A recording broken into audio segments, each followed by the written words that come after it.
Hello students, तो class 10th में हम कर रहे थे pair of linear equations in two variables NCERT exemplar और एक्सरसाइज 3.3 का सॉल्यूशन कर रहे थे। जो बच्चे नए आए हैं जाइए डिस्क्रिप्शन में लिंक दिया हुआ है या कमेंट सेक्शन बच्चों जाके चेक करिए, वहाँ पर भी मैंने आपके सिलेबस का लिंक कमेंट करके पिन कर दिया है। ठीक है, तो वहाँ उस कमेंट में आप सबसे नीचे जाओगे, नीचे आके देखिए तो आपको एनसीईआरटी एग्जाम्पलर के लिंक मिलेंगे। ठीक है, बहुत सारे चैप्टर्स फिजिक्स, केमिस्ट्री और मैथमेटिक्स के मैं करा चुका हूँ, कराता रह रहा हूँ, तो वहाँ से आपको pair of linear equation in two variables का पार्ट 1 से मिल जाएगा। ठीक है, पूरा प्लेलिस्ट मिल जाएगा। तो आइए स्टार्ट करते हैं। जो बच्चे पुराने हैं वो जुड़े हुए हैं और आपको पता है कि एक्सरसाइज 3.3 का हमारे पास क्वेश्चन नंबर 22 लास्ट बचा हुआ था। ठीक है, तो इसको हम सॉल्व कर लेते हैं। कह रहा है कि the angles of a cyclic quadrilateral ABCD R angle A is equals to 6x plus 10 degree, angle B is equals to 5x degree, angle C is equals to x plus y degree, angle D is equals to 3y minus 10 degree. Find the value of x and y and hence the values of 4 angles. ठीक है, सबसे पहले यहाँ पे हमारा concept clear होना चाहिए क्या कि साइक्लिक क्वाड्रिलेटरल क्या होता है। ओके, तो आप लोगों को मैं याद दिला दूँ कि एक ऐसा, अच्छा क्वाड्रिलेटरल तो पता होगा ना क्या होता है, हाँ, ऐसा बाउंड फिगर जिसके कितने साइड्स होते हैं 4। ठीक है, तो ये देखिए ये एक क्वाड्रिलेटरल है और ये साइक्लिक इसलिए बिकॉज जब किसी क्वाड्रिलेटरल के ऑल वर्टेक्स क्या होता है जहाँ पे दो साइड आके मीट करती हैं, तो ये देखिए अगर हमने इसको नाम दिया मान लीजिए ABCD। ठीक है, तो बताओ इसमें वर्टेक्स कौन कौन है। वर्टेक्स A, ठीक, क्यों? क्योंकि यहाँ पे साइड AB और साइड DA मीट कर रही हैं। ये वर्टेक्स B क्योंकि यहाँ पर AB और CB मीट कर रही हैं। ये वर्टेक्स D क्योंकि यहाँ CD और AD मीट कर रही हैं। और ये वर्टेक्स C क्योंकि यहाँ BC और DC मीट कर रही हैं। तो सभी बच्चे सुन लें, ऐसा क्वाड्रिलेटरल जिसके 4 वर्टेक्स कहाँ लाई करते हैं, जिसके 4 वर्टेक्स कहाँ लाई करते हैं, सर्कल पे। देखो ये भी सर्कल पे लाई कर रहा है, ये भी सर्कल पे, ये भी। ऐसे क्वाड्रिलेटरल को हम क्या बोलते हैं, साइक्लिक क्वाड्रिलेटरल। ठीक है, और साइक्लिक क्वाड्रिलेटरल की एक प्रॉपर्टी होती है क्या, हाँ, ऑपोजिट एंगल्स का सम कितना होता है 180 डिग्री, यानी कि एंगल A और plus angle C is equals to what 180 degree. ठीक है, तो सबसे पहले आप कॉपी में अपनी लिखोगे क्या कि वी नो दैट कि सम ऑफ ऑपोजिट एंगल्स, क्या लिखेंगे हम, sum of opposite angles of a cyclic quadrilateral is what 180 degree. हाँ, तो बताइए क्या हो जाएगा, एंगल A और plus angle C is equals to 180 degree. कोई डाउट है? और सिमिलरली एंगल B और plus angle D is equals to angle B plus angle D is equals to what 180 degree. ठीक है, अब ध्यान से चेक करिए, एंगल A कितना दिया है 6x प्लस 10, ये डिग्री में है, डिग्री में लिख नहीं रहा हूँ, 6x प्लस 10। एंगल C कितना है x plus y. Angle D कितना है, एंगल D है आपका 3y माइनस 10, और एंगल B कितना है आपका, एंगल B है 5x। करेक्ट, बस अब वैल्यू रख दीजिए, angle A plus angle C, मतलब एंगल A की जगह हम कितना रखेंगे बताइए, एंगल A की जगह हम रखेंगे 6x प्लस 10, ये रहा एंगल A, और प्लस एंगल D कितना है x plus y is equals to 180। अब क्या करना है, देखो x और y की वैल्यू निकालनी है, तो एक इक्वेशन यहाँ से बनेगी और एक कहाँ से बनेगी, b प्लस डी वाले कॉन्सेप्ट से। तो पहले यहाँ से बना लेते हैं, 6x प्लस 1 क्या हो जाएगा 1x, 6x प्लस 1x क्या हो जाएगा 7x प्लस y, और 10 को राइट में भेज दीजिए, तो 180 माइनस 10 क्या हो जाएगा 170 हो जाएगा। कोई डाउट है? अब इसको हम बना के ऐसे ही छोड़ देते हैं। Let us say this is equation number 1। Correct, now angle B plus D is equals to 180 degree. What is angle B? Angle B is 5x degree plus angle D is what, angle D is 3y minus 10 is equals to 180 degree. This is angle B plus angle D is equals to 180 degree. Now 5x plus 3y is equals to 10 को right में भेजो, तो क्या हो जाएगा, add हो जाएगा उधर जाके, क्योंकि यहाँ माइनस उधर प्लस, तो 190 degree. This is equation number 2। मेरे ख्याल से कोई डाउट नहीं होना चाहिए। ठीक है, अब क्या करें, किसको एलिमिनेट करें, मेरे ख्याल से y को कर लेते हैं, है ना, ईजी रहेगा, बिकॉज यहाँ पर y का कोफिशिएंट 1 है, यहाँ y का कोफिशिएंट 3 है। तो क्या कर रहे हैं हम, इक्वेशन नंबर 1 को 3 से मल्टीप्लाई कर रहे हैं। ध्यान से चेक करिए, इसको 3 से मल्टीप्लाई कर रहे हैं, तो 3 7 जा 21x प्लस 3 1 जा 3, y के सामने 1 है ना, 3 1 जा 3 यानी कि 3y is equals to 3 into 17 कितना होता है 51, 73 जा 51, तो 510 आ जाएगा। Late us say this is equation number 3। ठीक है, अब क्या करते हैं, हम एक काम करते हैं, सब्ट्रैक्टिंग 3 फ्रॉम 2 या सब्ट्रैक्टिंग 2 फ्रॉम 3, आप कुछ भी कर सकते हो। ठीक है, तो अब हम क्या करने जा रहे हैं, हम करने जा रहे हैं सब्ट्रैक्टिंग व्हाट 2 फ्रॉम 3 कर दे रहा हूँ मैं, फ्रॉम 3। थर्ड इक्वेशन में से 2 को सब्ट्रैक्ट कर देंगे, ठीक है। तो थर्ड के नीचे 2 को लिख दीजिए।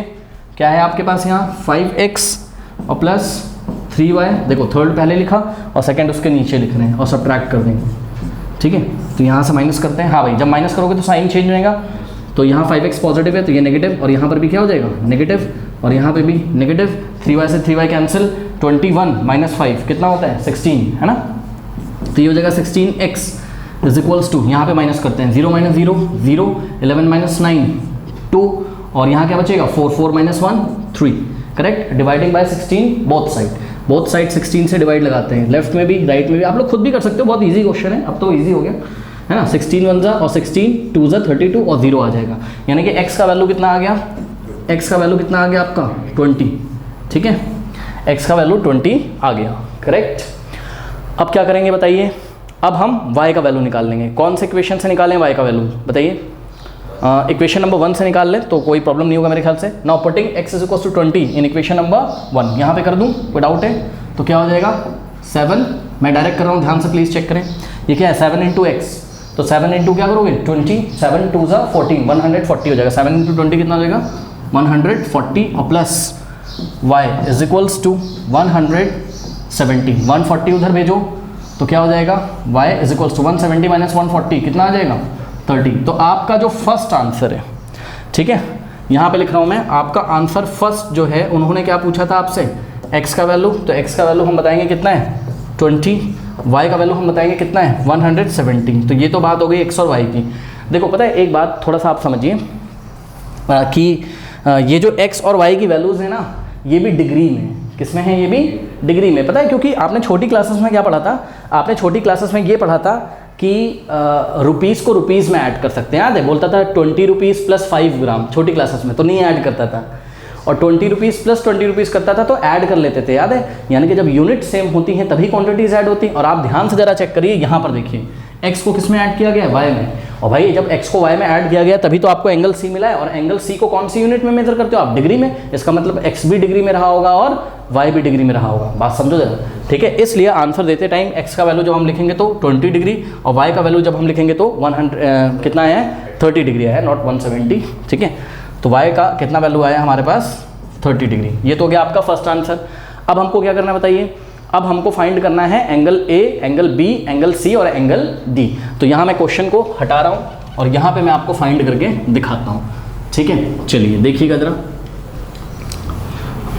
हाँ, तो एंगल A क्या आपका 6x प्लस 10 है ना, is equals to 6 into x का वैल्यू डाल दो, यहाँ कितना है बताइए 20 प्लस 10, 6 2 12, तो 120 हो जाएगा ये, और plus 10 is equals to 130 degree. तो एंगल A कितना आ गया 130 डिग्री। अब तो आप क्लियर कर लोगे, एंगल C कितना आ जाएगा 50 ऑटोमेटिकली। कैसे, 180 में से माइनस कर दो ना, ठीक है। तो एंगल C, वैसे भी आप अगर यहाँ से दिखाना चाहो, एंगल C क्या है आपका x प्लस वाई, x कितना है आपका, x है 20, y कितना है 30। तो इस तरीके से एंगल C जो है वो आ गया आपका कितना 50 डिग्री, कोई डाउट नहीं होना चाहिए, ठीक। अब एंगल B अगर हम निकालें तो एंगल B क्या है, ध्यान से चेक करिए, 5 इंटू एक्स है ना, 5x डिग्री है, मतलब 5 into what is x is 20, तो 5 2 10, ये 100 डिग्री हो गया।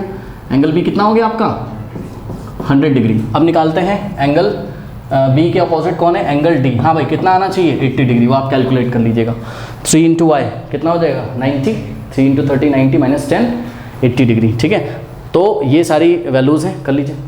स्टूडेंट्स बढ़ते हैं हम एक्सरसाइज 3.4 की तरफ, बट उससे पहले कुछ सैम्पल प्रॉब्लम्स हमको दिए तो वो हम सॉल्व करेंगे।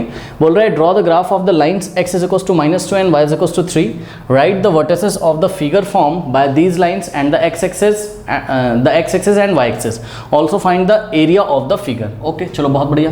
अब देखो ये लॉन्ग आंसर टाइप क्वेश्चन है, तो आइए ग्राफ बनाते हैं। देखो बच्चों, क्लास 9 में हमको पढ़ाया गया था क्या कि अगर x is equals to something दिया है तो उसका ग्राफ कैसा आता है, पैरेलल टू y एक्सिस।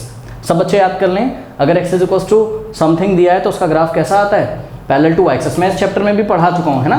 तो x इज इक्वल्स टू -2 का जो ग्राफ होगा ये y एक्सिस के क्या होगा, पैरेलल होगा, y डैश के पैरेलल होगा। अब मतलब इस y एक्सिस के पैरेलल हमको एक लाइन ड्रॉ करनी है।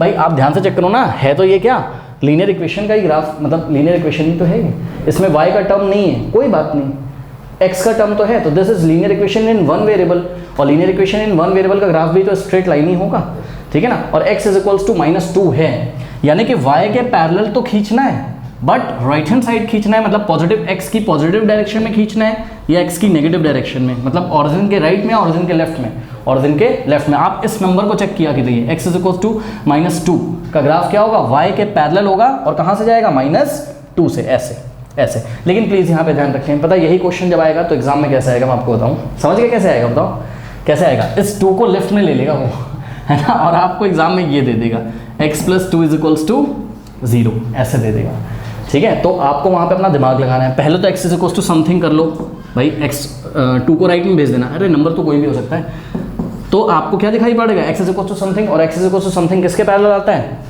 y एक्सिस के पैरेलल आता है, ठीक है। तो इस बात का आप खास ख्याल रखें एग्जाम में, ठीक है। तो y एक्सिस के पैरेलल और x इज टू -2 से ये जाएगा, है ना, तो ये ग्राफ आपका ऐसे कुछ जाएगा। ग्राफ पेपर तो लेके बैठे नहीं होंगे बच्चे, है ना, पूरा भरोसा है मुझे, और ग्राफ पेपर पे करना है भाई, ठीक है, ये ऐसा। अब ये जो लाइन बनी है, ठीक, इसकी इक्वेशन क्या है बताइए, इसकी इक्वेशन है x इज इक्वल्स टू -2, यहाँ हम इसको लिख देंगे, और इस लाइन का आप एक नाम भी दे दीजिए, लेट अस अज्यूम कि इस लाइन का नाम क्या है, L, ठीक है। तो आप अपनी कॉपी में क्या लिखोगे, the line represented by x is equals to -2 is L, नाम बताना एग्जामिनर को आपको, है ना। उसके बाद y इज इक्वल्स टू 3, हाँ भाई चलो बताओ, अगर y is equals to something दिया होता है तो वो किसके पैरेलल होता है, x एक्सिस के पैरेलल होता है, ठीक। अब आपको ये ध्यान देना है, y इज इक्वल्स टू क्या दिया हुआ है, पॉजिटिव, ठीक है। तो x एक्सिस के पैरेलल चलना है, लेकिन कौन सी डायरेक्शन में, y की पॉजिटिव डायरेक्शन में। तो y इज इक्वल्स टू 3 है जहाँ पे, वहाँ से आप एक पैरेलल लाइन ड्रॉ करो किसके, x एक्सिस के। तो यहाँ से हमने क्या किया, एक पैरेलल लाइन ड्रॉ करी y इज इक्वल्स टू 3 से, which is what, which is parallel to x axis. कोई डाउट है बताइए। अब ये देखिए, यहाँ पर हमको नहीं लिखना चाहिए था, हमको थोड़ा सा यहाँ पे लिखना चाहिए था, x इज इक्वल्स टू -2, ठीक है। चलो, और ये लाइन कौन सी आपकी, y इज इक्वल्स टू 3, इस लाइन का कुछ नाम दे दो, लेट अस अज्यूम कि इसका नाम आपने लाइन m दे दिया। फिर आप एग्जाम में लिखोगे अपनी कॉपी, मैं लिख नहीं रहा हूँ, देखो यहाँ पे आपको लॉन्ग आंसर टाइप है, सब कुछ अच्छे से रिप्रेजेंट करना है, आपको लिखना है the line represented by y is equals to 3 is line m, ठीक है। तो ये सब थ्योरी आप लिख लीजिएगा। अब ध्यान से चेक करिए, जब हमने यहाँ पे ग्राफ बना लिया, अच्छा एक चीज़ और, अगर y इज इक्वल्स टू 3 है तो आपको एग्जाम में कैसे देगा, आपको ऐसे देगा y -3 इज इक्वल्स टू 0। तो आप पहले मतलब y को एक तरफ कर लो, नंबर को एक तरफ कर लो, ठीक है, तब आप जवाब दीजिएगा, तो 3 जाएगा राइट में, तो y इज इक्वल्स टू 3, तब आपको समझ में आएगा कि ग्राफ कैसा बनेगा। अगर यहीं पे मान लीजिए कि हमको क्वेश्चन ऐसा देता, मान लीजिए थोड़ी देर के लिए मान लीजिए क्वेश्चन हमको देता y + 3 इज इक्वल्स टू 0, तो हम क्या करते हैं, पहले 3 को राइट में भेजते, तो y इज इक्वल्स टू क्या आता, -3, जो कि x एक्सिस के पैरेलल तो होता, लेकिन y की नेगेटिव डायरेक्शन में, तो यहाँ -3 से ऐसे करके ग्राफ जाता। कोई डाउट है। अब आप एक बात बताइए, आपको लाइन दिख रही होगी L M, और x एक्सिस दिख रहा है और y एक्सिस दिख रहा है, तो line L M x axis और y एक्सिस से बाउंडेड फिगर कौन सा है, यही बाउंडेड फिगर है, इसका नामकरण कर देते हैं ये। तो लेट अस अज्यूम कि ये है आपका पॉइंट A, ये है आपका पॉइंट B, और ये है पॉइंट C, और ये है पॉइंट D। तो हम अपनी कॉपी में क्या लिखेंगे, हम अपनी कॉपी में लिखेंगे कि by drawing the graph we get a rectangle, we get a rectangle bounded we get a rectangle ABCD bounded by, हाँ भाई ये किससे किससे बाउंडेड बन है, हाँ x axis bounded by x axis, अरे ये देखो ना, ये x एक्सिस आ रही है यहाँ पे, x एक्सिस तो पार्ट है ये CD, ठीक है, x axis, y axis, the lines, line के नाम L एंड M, ठीक है, L से M से x एक्सिस से और y एक्सिस से बाउंडेड। हमारे पास एक कोऑर्डिनेटर आया है, और वो कोऑर्डिनेटर क्या है, रेक्टेंगल। बच्चे बोलेंगे रेक्टेंगल, आपको कैसे पता चल गया, अरे भाई एक बात बताओ, आपको पता है कि y डैश x डैश पे क्या होती है, परपेंडिकुलर, इतना तो क्लास 9 में पढ़ के आए हो, ये x डैश, ये x एक्सिस और y एक्सिस आपस में म्यूचुअली परपेंडिकुलर होती है। तो अगर ये 90 हो गया, ठीक, और ध्यान से चेक करिए x एक्सिस के पैरेलल ही तो है m, तो अगर x एक्सिस के यानी कि CD के पैरेलल क्या है, BA, तो करस्पॉन्डिंग एंगल से ये अगर 90 है तो करस्पॉन्डिंग बोल रहा हूँ, सॉरी, आपको याद होगा क्या कि जब दो लाइंस ऐसे पैरेलल होती हैं और उनको अगर कोई ट्रांसवर्सल लाइन इंटरसेक्ट करती है तो ये वाले एंगल और ये वाले एंगल का सम कितना होता है 180। ठीक है, तो ये इसके पैरेलल है और ये ट्रांसवर्सल लाइन है। बच्चे बोलेंगे तिरछी तो नहीं है, टेढ़ी तो नहीं है। अरे यार कैसी भी लाइन हो ट्रांसवर्सल होती है, तिरछी होना जरूरी है क्या? तो अगर ये 90 है और एंगल ए और डी का सम कितना होगा 90, तो ये कितना बचा आपका 90। कोई डाउट है बताइए। और इसी तरीके से this parallel to this and this is a transversal, तो दिस प्लस दिस कितना होगा 180, तो ये आ गया 90। अब ये तो एक क्वाड्रिलेटरल है, क्वाड्रिलेटरल के चारों एंगल का सम 360 होता है। तो 90 90 90 कितना हो गया 270, 360 से माइनस करोगे तो ये कितना आ जाएगा 90। और आपने पढ़ा था अगर किसी क्वाड्रिलेटरल के चारों एंगल्स कितने हो जाएं 90 90 90 तो वो रेक्टेंगल ही तो होता है, तो ये रेक्टेंगल ही तो है, क्या दिक्कत है? समझ में आ गई बात? ठीक है, चलो बहुत बढ़िया। अब इन्होंने हमसे क्या क्वेश्चन पूछा था? सबसे पहला क्वेश्चन पूछा था कि right the vertices of the figure form. ठीक है, तो आइए जरा वर्टिसेस लिखते हैं। हाँ भाई, ये वर्टिसेस क्या होते हैं?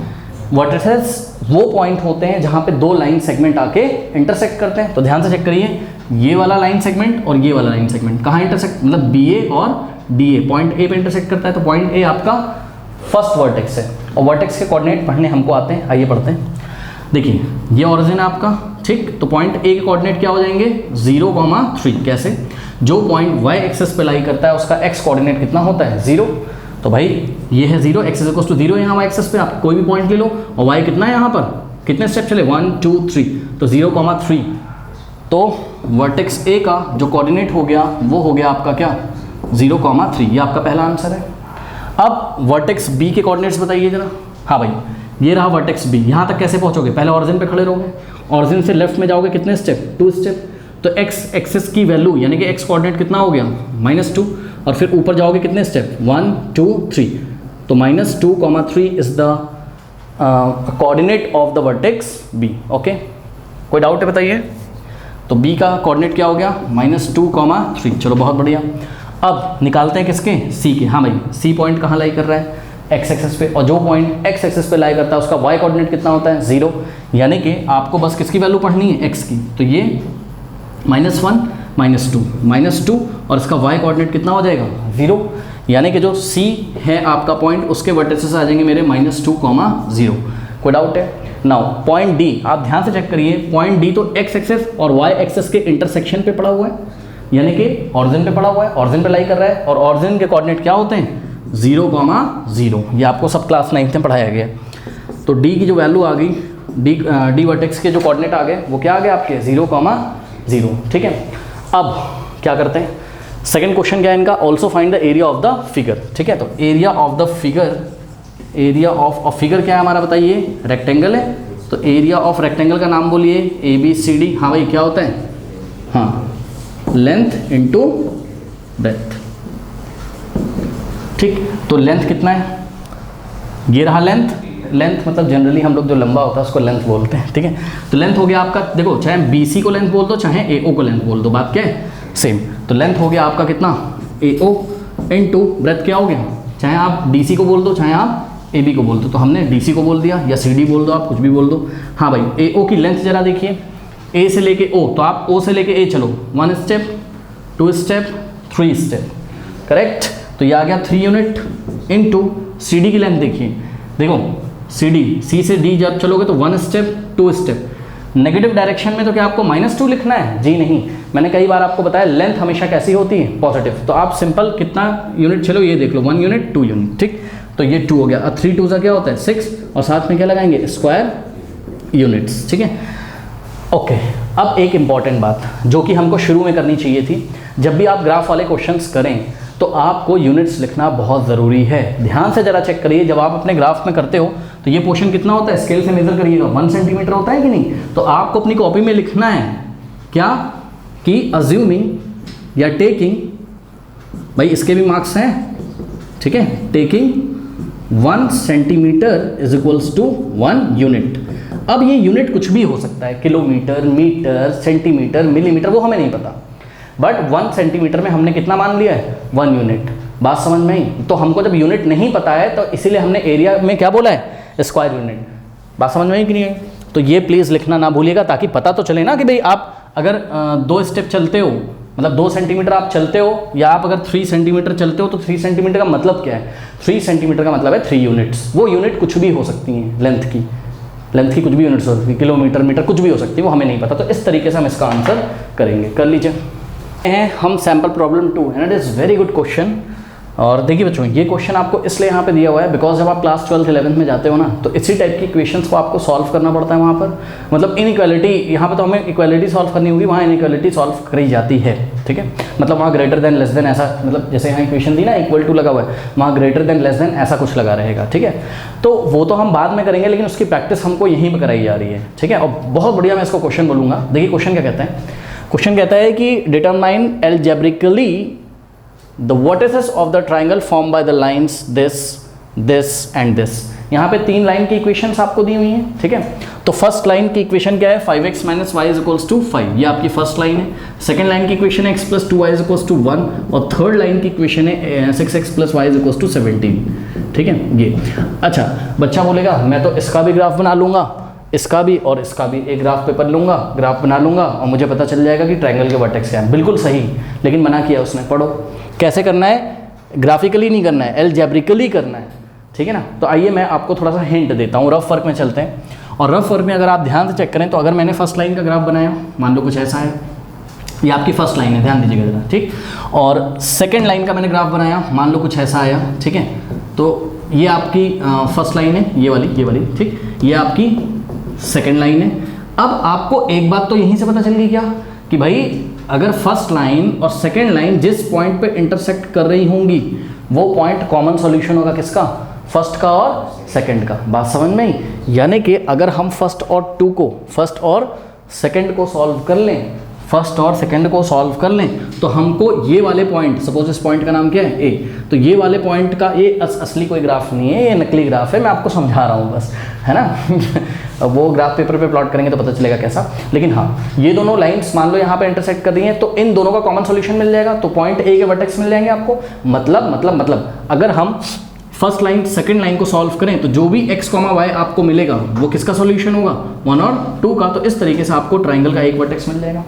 तो ये पहली लाइन, ये दूसरी लाइन। अब उसी ग्राफ पेपर पर अगर हमने थर्ड लाइन का भी ग्राफ खींचा, ठीक है, तो सपोज थर्ड लाइन का ग्राफ ऐसे करके जा रहा है, ये थर्ड लाइन है। अच्छा, एक चीज़ आप देखते हो, थर्ड लाइन क्या करेगी?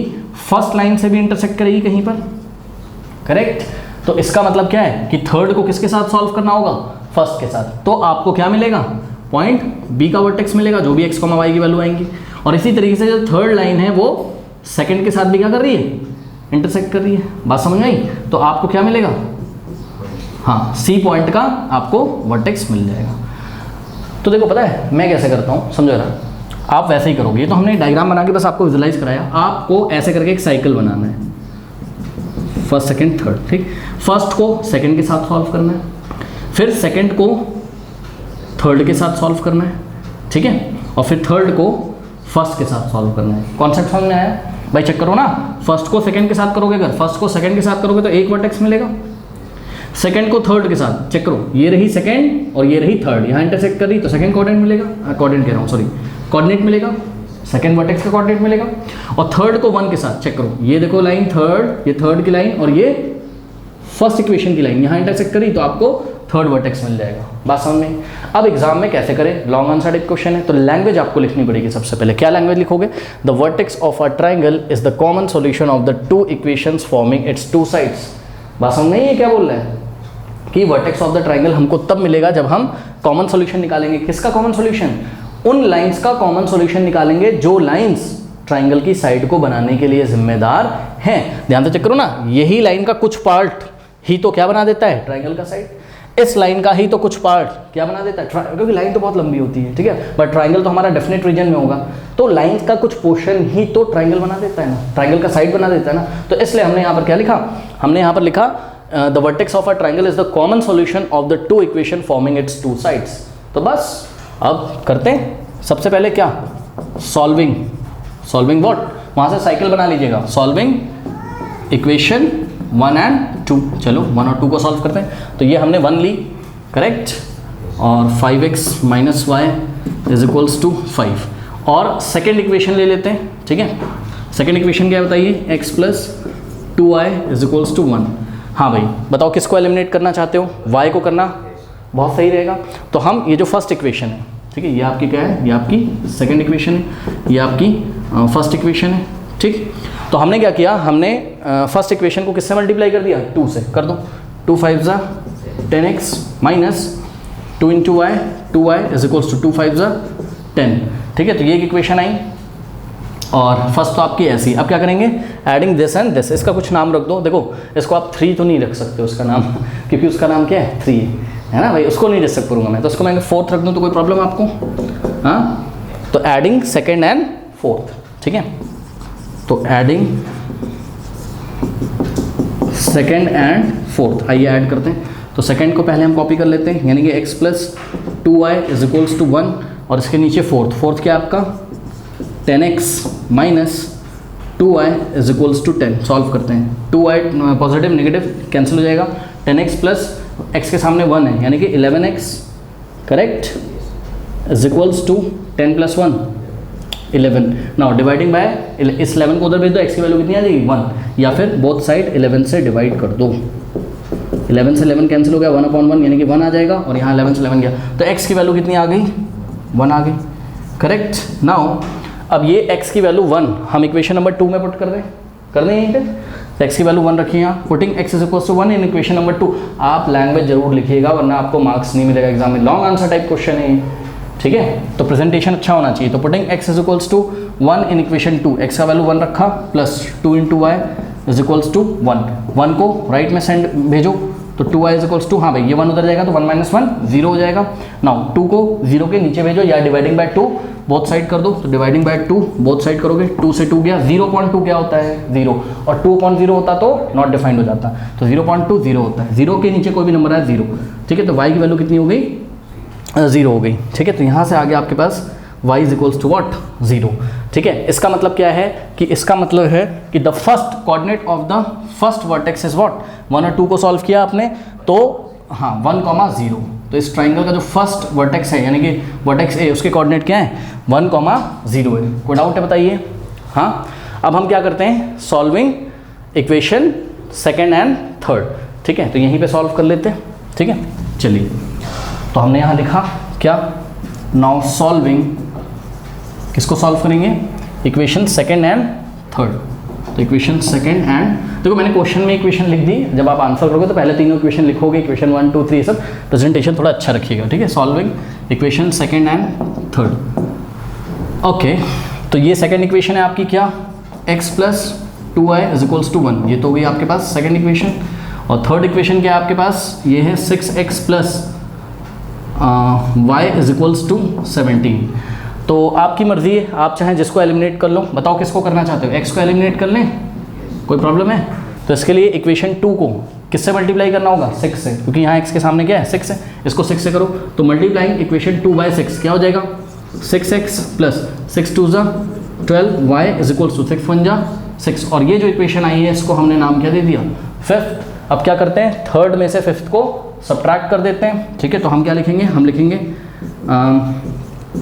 Subtracting equation fifth from equation third, ठीक है। तो थर्ड में से सब्ट्रैक्ट करना है तो पहले किसको कॉपी करेंगे, थर्ड को करते हैं कॉपी, तो 6x plus y is equals to 17, और इसके नीचे कॉपी करेंगे किसको, फिफ्थ को, क्या है 6x और plus 12y is equals to 6। हाँ भाई जब माइनस करेंगे तो साइन चेंज करेंगे, बिकॉज 6x यहाँ भी पॉजिटिव है यहाँ भी, तो जब साइन सेम होते हैं तो हम साइन नीचे चेंज कर देते हैं, यहाँ माइनस यहाँ माइनस यहाँ माइनस, 17 माइनस 6 कितना हो जाएगा 7 माइनस 6, ये हो जाएगा 11 आपका, ठीक। और 6x पॉजिटिव नेगेटिव कैंसिल हो गया। हाँ भाई ध्यान दें प्लीज़, यहाँ पे ध्यान दें, ये 12 के सामने क्या मान हो गया माइनस, तो माइनस 12y और plus y minus 11y, sign आएगा माइनस का माइनस 11y, ठीक।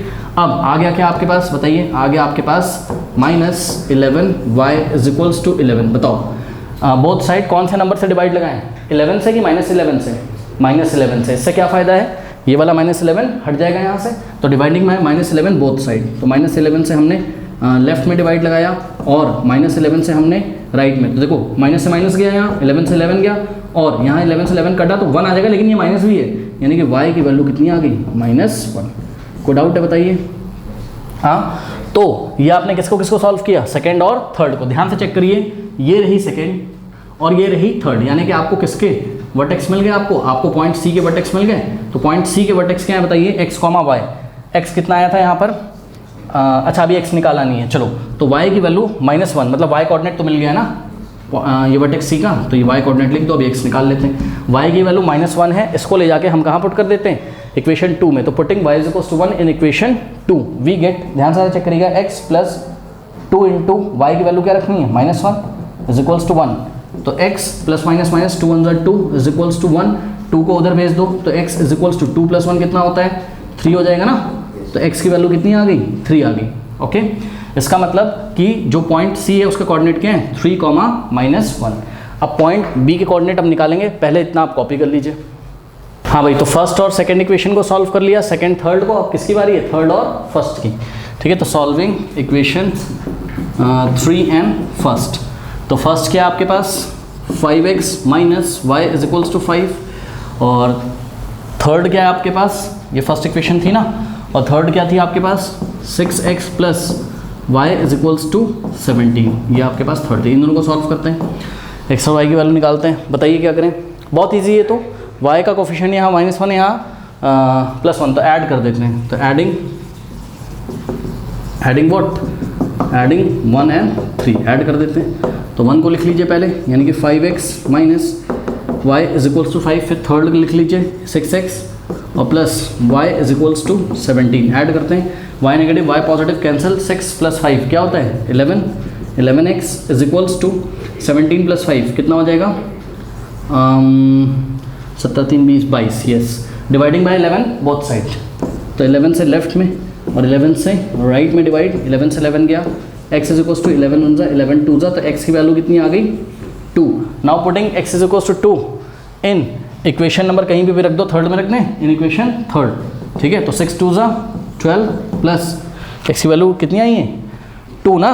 तो पुटिंग x = 2 इन इक्वेशन 3, तो 6 2 12 प्लस y = 17, 12 को उधर भेजो, तो y = 17 - 12 कितना आ जाएगा, y = 17 - 12 कितना हो गया, 5। ठीक है, यानी कि जो थर्ड वर्टेक्स है उसके कोऑर्डिनेट क्या आ गए, x, y, यानी कि 2, 5, 2, 5। अब हम लास्ट में क्या आंसर करेंगे बताइए, हम लास्ट में आंसर लिखेंगे, लैंग्वेज सुन लीजिए। So the 3 vertices of the triangle are 1, 0, 3, -1 and 2, 3, ऐसे करके आप आंसर करोगे। Problem 3 is again a very good problem. बोल रहा है Jamila sold a table and a chair for ₹1050, मतलब उसके पास क्या थी, एक टेबल थी और एक चेयर, तो उसने बेच दिया, उसको सेल कर दिया। ठीक है, जब सेल कर दिया तो उसको कितना रुपए मिला, 1050। ठीक है, ऐसा तब होता है thereby making a profit of 10% on the table and 25% on the chair. मतलब ऐसा तब हुआ, उसको 1050 रुपीज़ तब मिले जब उसने क्या किया, उसको क्या हुआ, 10% का प्रॉफिट हुआ किस पे, टेबल पे, और 25% का प्रॉफिट हुआ चेयर पे। बात समझ में आई कि नहीं आई, मतलब समझो ना, उसके पास एक टेबल थी, एक चेयर थी, उसने बाजार में ले आके बेच दी। और बेचा किस हिसाब से, बेचा इस हिसाब से कि उसको प्रॉफिट हुआ किस पे, टेबल पे, कितने का, 10% का, और चेयर पे प्रॉफिट हुआ 25% का। ठीक है, तो उसको कितने रुपए मिलते हैं, 1050। ये केस 1 है। केस 2 में देखिए क्या होता है, कहता है कि if she had taken a profit of 25% on the table and 10% on the chair, she would have got ₹1065। अगर वो क्या करती, अगर वो टेबल पे 25% का प्रॉफिट लेती और चेयर पे अगर वो 10% का प्रॉफिट लेती, तो उसको कितने रुपए मिलते हैं, 1065। कह रहा find the cost price of each, मतलब टेबल का भी कॉस्ट प्राइस बताना है और आपको चेयर का भी कॉस्ट प्राइस बताना है। ठीक, तो सबसे पहले हमने क्या किया, हमने लेट कर लिया सॉल्यूशन में, let the cost price of table be ₹X and the cost price of chair be ₹Y। अब केस 1, सिचुएशन 1। हाँ भाई, सिचुएशन 1 में एक बात बताओ, ध्यान से चेक करो कि 10% का प्रॉफिट होता है किस पे, टेबल पे। ठीक, एक बात बताओ, तुमने टेबल कितने में खरीदी थी बताओ, ₹X में, तो बेचोगे कितने, x तो लोगे ही, साथ में x का 10% भी तो लोगे। नहीं समझ में एक बात भाई, आप 10% का प्रॉफिट कर रहे हैं ना, तो x रुपीज़ तो सामने वाले से लोगे ही लोगे, और साथ में आपका जो कॉस्टिंग प्राइस है उसका 10% भी तो लोगे। यानी कि ध्यान दीजिए जरा क्या कि सेलिंग प्राइस को मैं एस पे लिख दूँ तो कोई प्रॉब्लम? तो केस 1 में जो सेलिंग प्राइस है किसका, ऑफ चेयर का, वो कितना हो जाएगा बताइए? देखिए ₹X प्लस 10% ऑफ X है ना, प्लस रुपीज़, या हम पूरे में रुपीज़ कर लेते हैं ना, पूरे में ब्रैकेट लगा के क्या कर लेते हैं, रुपीज़, ठीक है, ₹X plus 10% of what, of X। ये बात किस नहीं समझ में आ रही बताइए, कोई डाउट हो तो? अरे भाई X रुपये तो लोगे ही, X का 10% भी तो लोगे। अब इसको सॉल्व कर लेते हैं, ठीक, आइए सॉल्व करते हैं इसको। तो ये हो जाएगा रुपीज़ ब्रैकेट में, अब जो भी आएगा उसको हम आगे रुपीज़ आप कंसीडर कर लीजिए, मैं इसको बस सिंपली सॉल्व कर लेता हूँ। हाँ भाई, X प्लस 10% का क्या मतलब होता है? 10/100, ऑफ का मतलब इनटू, और यहाँ पर X। कोई डाउट है? इसको क्या कर लीजिए, थोड़ा सा अगर हम इसको सॉल्व करें तो क्या हो जाएगा हमारे पास, ये हो जाएगा, कैंसिल करोगे तो कितना हो जाएगा ये, चलो कैंसिल कर लो, क्या जा रहा है, ठीक है। तो ये हो जाएगा आपके पास X plus X into 1, X/10। तो ये एलसीएम ले लोगे, 10 और 1 का एलसीएम कितना आ जाएगा, 10, फिर 10 को डिवाइड करोगे 1 से आएगा 10, 10 को X से मल्टीप्लाई 10X और प्लस 1X, कितना हो जाएगा ऊपर, 11X। कोई डाउट है इसमें बताइए? हाँ, ये हो गया, और रुपीज़ में आया है ये, तो कितना हो गया आपका, ये हो गया ₹11X/10 आ गया। इतने रुपए में उसने केस नंबर 1 में चेयर बेची होगी। इसी तरीके से selling price of what, selling price of ओहो टेबल पे 10% था, तो सेलिंग प्राइस ऑफ टेबल होना चाहिए था यहाँ, ठीक ना। Selling price of what, chair. हाँ भाई क्या होगा बताइए, रुपीज़, चेयर को कितने रुपए में खरीद के लाई थी आपने, क्या अज्यूम किया है, Y, ठीक। तो क्या हो जाएगा ₹Y प्लस, और अगर वो 25% का प्रॉफिट ले चेयर पे, तो Y तो लेगी ही, साथ में Y का 25% भी लेगी, यानी कि 25% ऑफ Y। तो Y plus 25% of Y is equals to rupees, solve करिए अंदर, Y प्लस 25/100, 25% का मतलब है ना, इंटू Y। इसको अगर हम थोड़ा सा सॉल्व करें, अब देखो पता है यही बात है, इसीलिए मैं वहाँ पे कैंसिल नहीं कर रहा था। आप थोड़ा सा बात समझिए, आप कैंसिल मत करिए प्लीज़, ठीक है। सबके नीचे 100 आने दो 100, ठीक है। तो यहाँ से हो जाएगा आपके पास क्या, 10/100, ठीक। तो इसको थोड़ा सा अगर आप सॉल्व करोगे, 10/100 इंटू X, तो इसके नीचे 1 और 1 और 100 का एलसीएम कितना आता, 100, करेक्ट, आने दो, और 100 इंटू X 100X, और 100X प्लस 10X, ये 10X हो जाता ना। अरे भाई ऐसा होता ना, 100X प्लस 10X, तो क्या आता है 100 प्लस 10 क्या होता है, 110X। कैंसिल मत करो भाई, अभी वो पता चलेगा क्यों नहीं करेंगे। ये हो गया, ठीक। रुपीज़ यूनिट क्या है इसकी, रुपीज़, करेक्ट। अब इसको भी सॉल्व करो, Y के नीचे 1 और 100 का एलसीएम कितना आ जाएगा, 100 को Y से मल्टीप्लाई करो, 100Y और 100Y प्लस 25Y, 125Y, ये रुपीज़ इतना। इतने में केस नंबर 1 में उसने क्या सेल किया होगा, चेयर। अब केस नंबर 2 देखिए, अच्छा इससे पहले एक बात बताओ, इतने में उसने चेयर सेल करी इतने रुपीज़ में, और इतने रुपीज़ में उसने टेबल सेल करी, तो दोनों रुपीज़ को अगर हम ऐड कर देंगे तो ये पता चल जाएगा कि कितना उसको मिला है। और कितना मिला है उसको, 1050, यानी कि this plus this is equal to 1050, 150 नहीं 1050, ठीक है। तो यहाँ इक्वेशन बना लें, कोई प्रॉब्लम, यानी कि 110X/100 और plus 125Y/100 is equals to 1050, ये बन गई इक्वेशन नंबर 1। कोई डाउट है बताइए। केस नंबर 2, केस नंबर 2 में क्या होता है, सेलिंग प्राइस ऑफ टेबल। हाँ भाई, रुपीज़, इस बार टेबल पे वो कितना प्रॉफिट लेती है, पढ़ो ना, अगर लेती नहीं है मतलब अगर लेती क्वेश्चन बोला अगर लेती 25% ऑन द टेबल, मतलब टेबल का कॉस्टिंग प्राइस क्या था बताइए, X, तो X तो लेती ही सामने कस्टमर से, साथ में व्हाट 25% ऑफ X भी उसको चाहिए था, ठीक है, ऑफ X। इसको अगर हम सॉल्व करें, इसको तो कर लोगे 25/100, जैसे नीचे वाला सॉल्व किया वैसे ही हो जाएगा, यानी कि कितना हो जाएगा, 125/100X रुपीज़, करेक्ट। और selling price of chair, chair पे कितने का प्रॉफिट ले रही थी अब सेकंड केस में? 10% का, यानी कि y प्लस भाई y plus 10% of y, 10% of y, तो क्या हो जाएगा? ये ठीक इसी तरीके से आ जाएगा, बस x का क्या हो जाएगा y, सॉल्व कर सकते हो। तो ये आ गया 110 y upon what, upon 100 rupees. ठीक, अब सुनो सेकंड केस में अगर हम कितने रुपए में उसने टेबल सेल करी और कितने रुपए में उसने टेबल सेल करी, अगर हम दोनों को क्या करें, ऐड करें, तो हमें ये पता चलेगा उसको कितना रुपए मिलता है, बट मिला कितना, मिलता कितना 1065। तो this plus this is equals to 1065, यानी कि क्या हो जाएगा आपके पास 125x अपॉन 100 और plus 110y upon 100 is equals to what 1065। ठीक है, कोई डाउट है बताइए? हाँ, अभी इसको इक्वेशन मत बनाओ, मतलब बनाना हो तो बना लो, ये फर्स्ट है सेकंड है, अब देखो कुछ करने वाले हैं इसमें। अब इसकी कैलकुलेशन कैसे इजी करें, अगर आप ध्यान से चेक करो।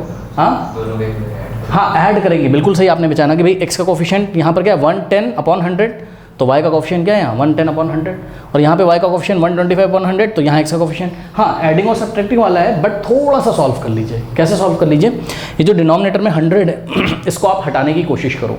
कैसे हटाएं, पूरी इक्वेशन को 100 से क्या करें, मल्टीप्लाई कर दें। तो फर्स्ट इक्वेशन को भी हम 100 से मल्टीप्लाई करें। ध्यान से प्लीज़ फोकस करिएगा क्या, कि हमने क्या किया, हमने ये जो है आपकी फर्स्ट इक्वेशन,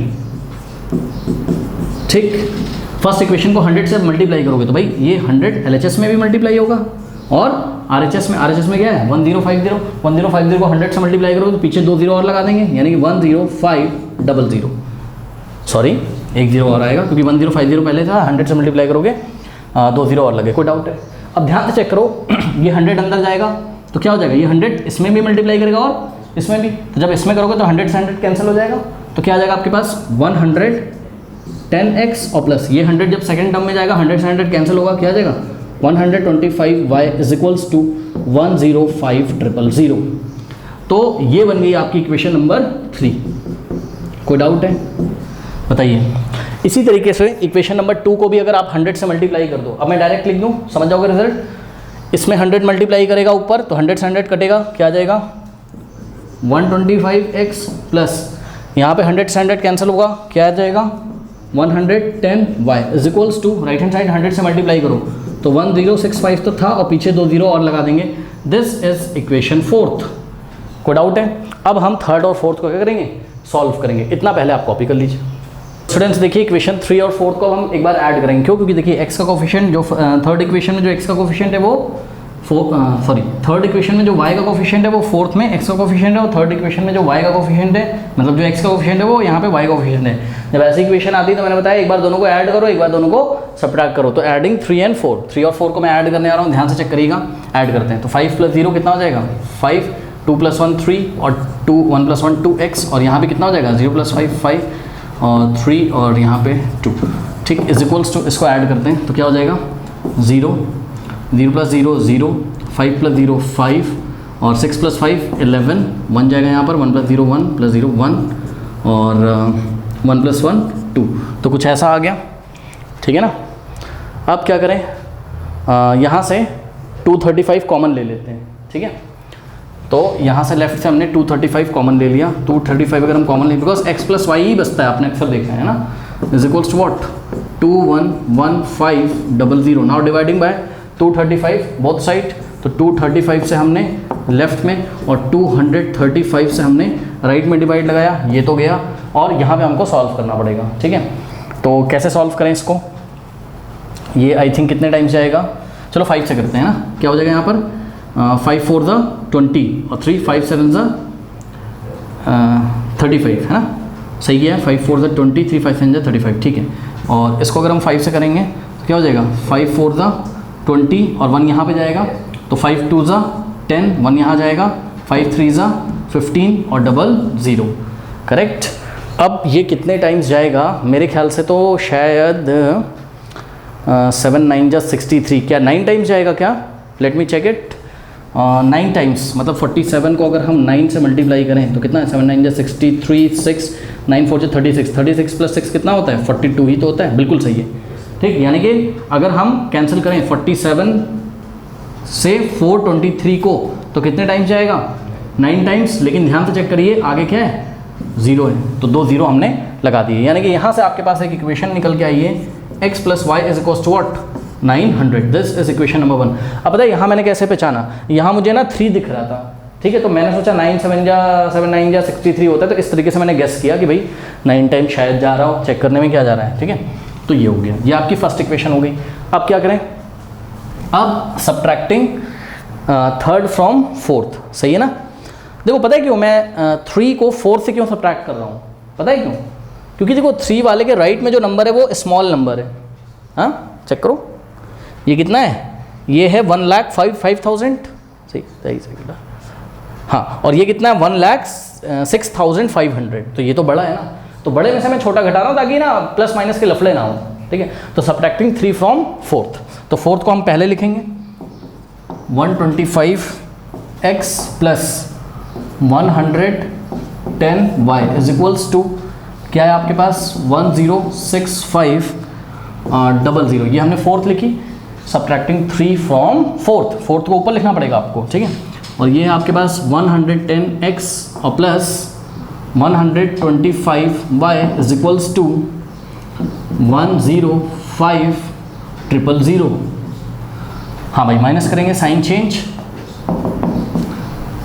करते हैं, हाँ भाई 125 माइनस 110 कितना होता है 15 होता है, तो 15x और प्लस माइनस माइनस साइन लगेगा बड़े नंबर का, तो प्लस का आएगा 125 पॉजिटिव, यहाँ पर क्या आएगा माइनस, क्यों, क्योंकि माइनस ये गया ना प्लस, अब ये नहीं माना जाएगा, माइनस प्लस माइनस साइन लगेगा बड़े नंबर का, तो 125 माइनस 110 कितना होता है 15 लेकिन नेगेटिव इज इक्वल्स टू, अब यहाँ सॉल्व करते हैं, 0 minus 0 0, 0 minus 0 0, 5 minus 0 5, 6 minus 5 1, 0 minus 0 0, 1 minus 1 0, यानी कि 0 0 तो हटा देंगे अब हम आगे से, यह आ गया आपके पास कितना 1500, करेक्ट।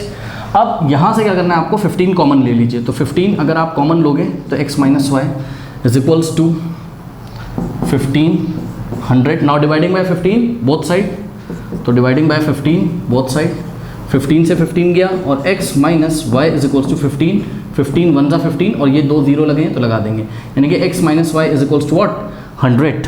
तो ये जो x प्लस वाई आया था इसको आपने नाम दिया इक्वेशन 5th, और इसको आपने क्योंकि 3rd 4th तक तो हो चुका था, और ये है इक्वेशन नंबर 6th। अब क्या करेंगे, एक बार 5th और 6th को ऐड करेंगे और एक बार क्या करेंगे सब्ट्रैक्ट करेंगे, तो ये अब मैं हटा दे रहा हूँ, इसका कोई काम तो है नहीं, ठीक है ना। तो चलिए adding 5th and 6th, 4th नहीं है 6th है, ऐड करते हैं, तो क्या हो जाएगा x plus y is equals to 900, और इसके नीचे हम कॉपी करेंगे क्या x minus y is equals to कितना आ रहा है 100, हाँ भाई ऐड करिए, y से y गया, x प्लस x क्या होता है 2x इज इक्वल्स टू 100 और 900 कितना हो जाएगा ऐड हो गए 1000, नाउ डिवाइडिंग बाय 2, तो x की वैल्यू हाँ बोथ साइड डिवाइड कर दो 2 से, तो x की वैल्यू क्या आ जाएगी 500, यूनिट क्या होगी रुपीस, तो x क्या अज्यूम किया था आपने, x आपने अज्यूम किया था कॉस्ट प्राइस ऑफ टेबल, तो the cost price of table is what ₹500, ठीक है। अब निकालते हैं y का वैल्यू, तो यहीं से निकाल सकते हैं, now putting x is equal to 500 in equation number 6th में या 5th में कहीं पे पुट कर दो, तो मैं 5th में कर दे रहा हूँ। 5th में अगर आप x की वैल्यू 500 पुट करोगे करो तो क्या हो जाएगा, x की जगह 500 और plus y is equals to 900, now 500 को राइट में सेंड करिए, भेजिए, 900 माइनस 500 400, यानी कि सुनो भाई एग्जाम में आपको आंसर देते टाइम ये नहीं लिखना है कि x इज इक्वल टू इतना y इज इक्वल टू इतना, नहीं, आपने x किसको माना था, आपने x माना था कॉस्ट ऑफ द टेबल को, तो the cost of the table is ₹500, और y किसको अज्यूम किया था चेयर को, तो the cost of the chair is ₹400, कर लीजिए। स्टूडेंट सैम्पल प्रॉब्लम 4 भी अभी बचा हुआ है, तो हम नेक्स्ट क्लास में उसको करेंगे और एक्सरसाइज 3.4 का सॉल्यूशन स्टार्ट करेंगे, ठीक है। तो जाते थे कमेंट सेक्शन चेक करना ना भूला करिए, और आप डिस्क्रिप्शन में दिए गए लिंक्स को भी चेक करना ना भूलें, ठीक है। तो चलिए मिलते हैं नेक्स्ट वीडियो में, तब तक के लिए पढ़ते रहिए बढ़ते रहिए, ऑल द बेस्ट।